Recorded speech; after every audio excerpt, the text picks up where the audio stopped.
Hello, I'm amirdynast Amir. The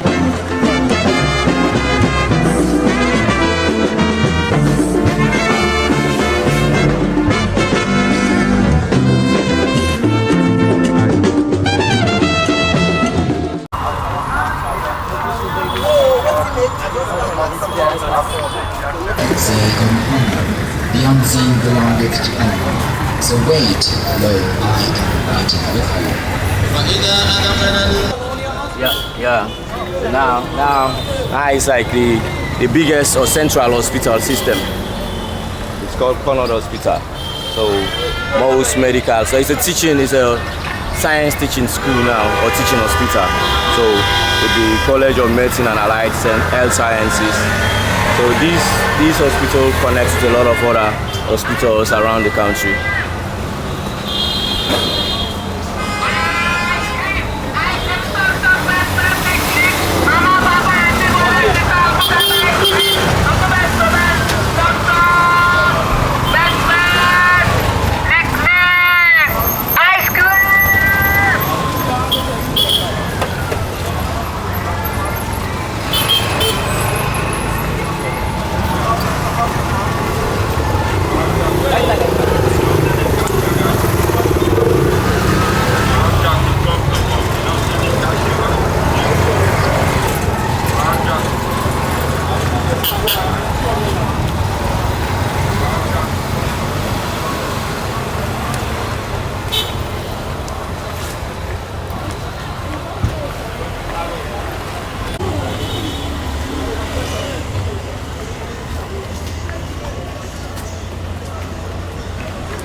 It was actually my shoe that moved. Sorry, so this gateway here used to be the gateway to the King's Yard, right? And why it became the gateway to the King's Yard was after the Abolitions Act was passed in 1807.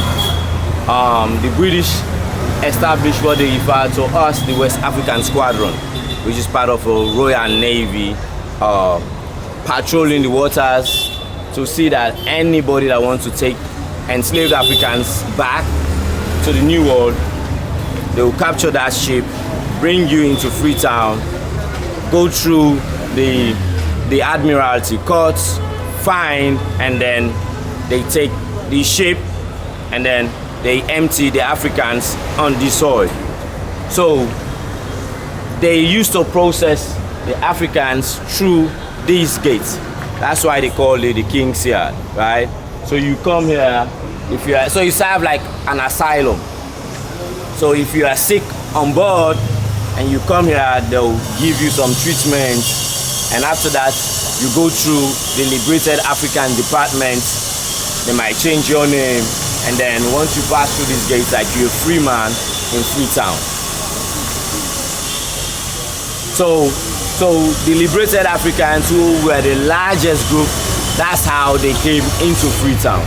So for instance, so when you talk about how rich the Creole community become, is how the amalgamation of all of these people, Yoruba, Eba, Igbo, Ibibio, all of these Congolese were emptied into this space. So that's why even today in Freetown, when you move, you see some areas they say Angola town. That was most people or liberated Africans that came from Angola. They created their own community, their small community within the community. So you still go to some areas that say Congo town. Up to date, there is a place known as Congo town in Sierra Leone, because enslaved Africans that did not go across the Atlantic, liberated here, they created their own small communities. So you have all of this set of people. So you are in the museum and they were telling you about esoteric groups, esoteric societies created by the Yoruba, Oje, and all of these. This is the influence of liberated Africans across the board that came into this location. So they came with their culture, mixed with their culture, mixed with their indigenous culture here, and they produced what you know today as Creole community. So the large folks of descendant that can say today I'm Creole, their forefathers passed through these gates into what you know today as Freetown. So that's how you say, in memory of over 150,000 Africans liberated by the West African Squadron. So you had a large group of Africans from different parts of the world. So that's why when we talk about in history, you see people reference Freetown as one of the foremost Pan-African cities in the world,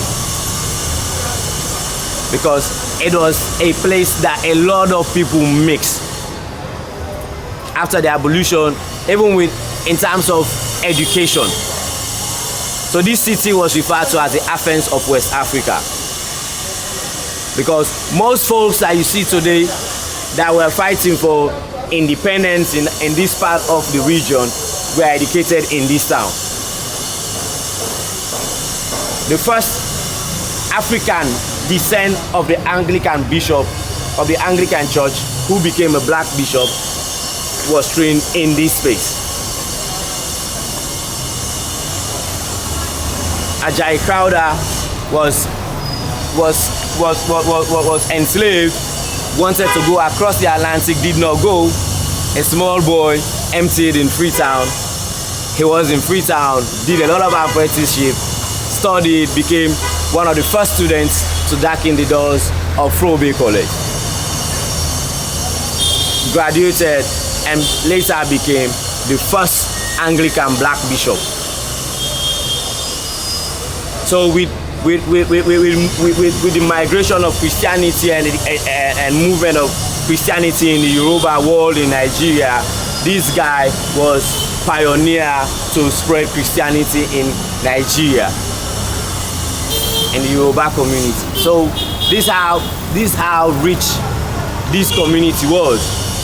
So African Americans coming in here brought some cultures that they've learned in the plantation, merged with the other people, so it produced a rich metropolis.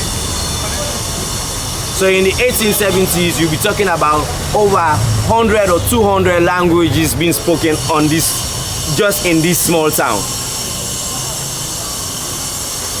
Because different tribes. So you'll be moving in Freetown and you see somebody talking Congolese, like, how did you get here? This is how rich the community was. Let's just go through there. Yes.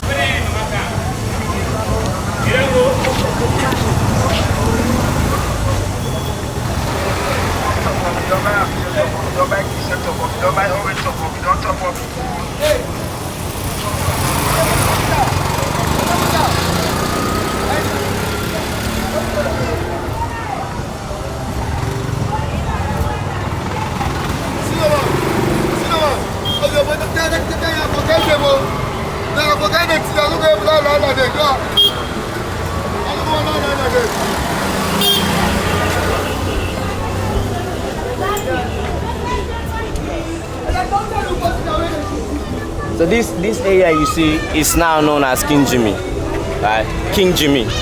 Yeah, this house is one of the oldest markets. It even predates Freetown, right? So as early as in the 1460s, when you had Portuguese knocking on the doors of indigenous West Africans, they met them on this coast. And up to date, this place still serves that piece of the heritage. On Tuesdays and Thursdays, a lot of people come with their market stuff like they used to do in the ages. Yeah, from across the Bullum shores, they cross over here to sell and then go back. So on Tuesdays, if you come here, it's a full-blown market, and Thursday is a full-blown market. So when we talk about the triangular trade, and when we talk about enslavement of Africans, abolition of the transatlantic slave trade, and even freedom of enslaved Africans, Sierra Leone stand in the middle of all of those triangles. Because as early in the 1460s, Portuguese enslaved Africans here on this bluff that you see and took them out.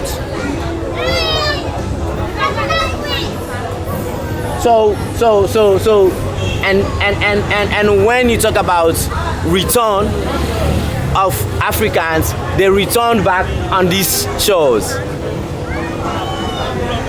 So Freetown can serve as the place that you say it's a point of no return and it's a point of a return during the transatlantic slave trade. Because so for instance, the 1,000 people that came, they landed here as well in 1792. The first enslaved Africans that were free and returned in 1787, they came back through these waters. So this is how significant Sierra Leone's history is within the transatlantic slave trade. At every piece. So we talk about resistance of the transatlantic slave trade that is less talked about in history. Sierra Leone is also within that remit because there are limbers in the hills of the Warawara that resisted the transatlantic slave trade. They went uphill, built their houses uphill, so if an enslaver is coming, they see you from that point and attack. So this how, so you talk about enslavement, resistance and abolition, the history is alive here. And this is one of the Timini kings. It's named, this market now, they call King Jimmy, it's named after one of the Timini kings.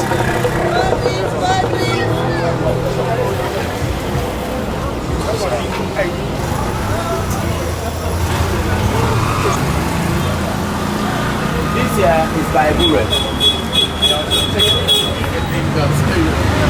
This guy here you see is Baibure. So Bai means king in Timini.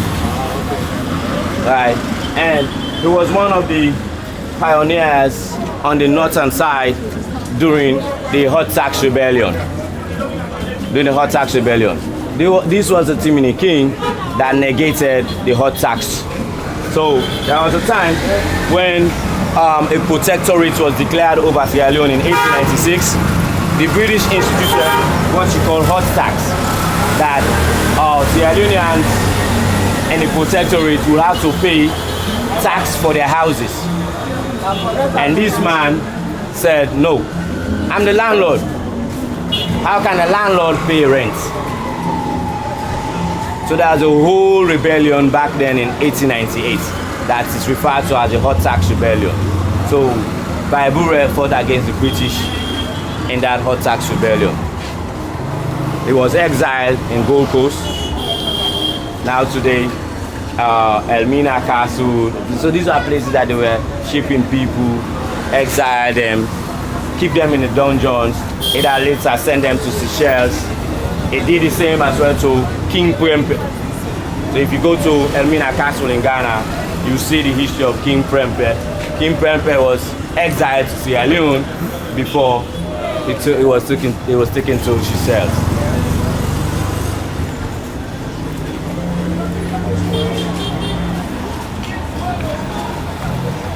This also is a Mende queen.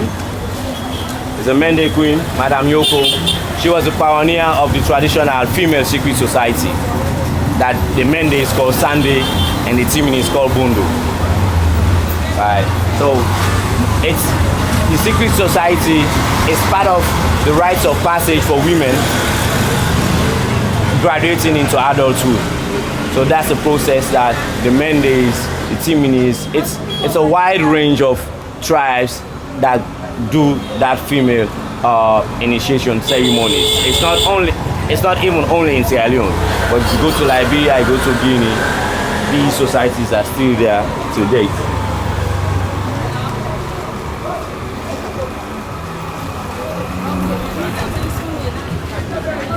Okay.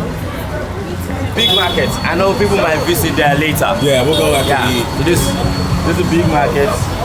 If you want arts, antiques and stuff, you find it inside this space. Wow. Yeah.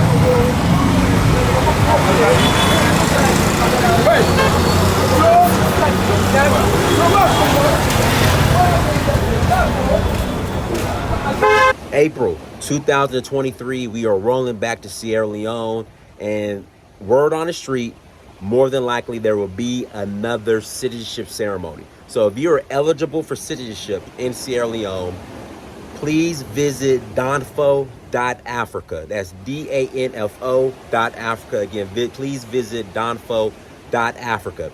Even if you're not eligible for citizenship, we are still rolling to Sierra Leone next April of 2023. April of 2023, we are rolling back to Sierra Leone. We'll love to have you. If you guys hear the waves in the background and the sea, that's the Atlantic Ocean. I'm in Senegal right now. My hotel, the back patio, is right on the water. Check this out.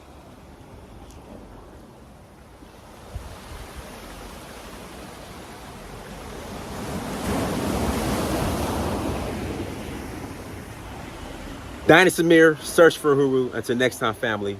Peace.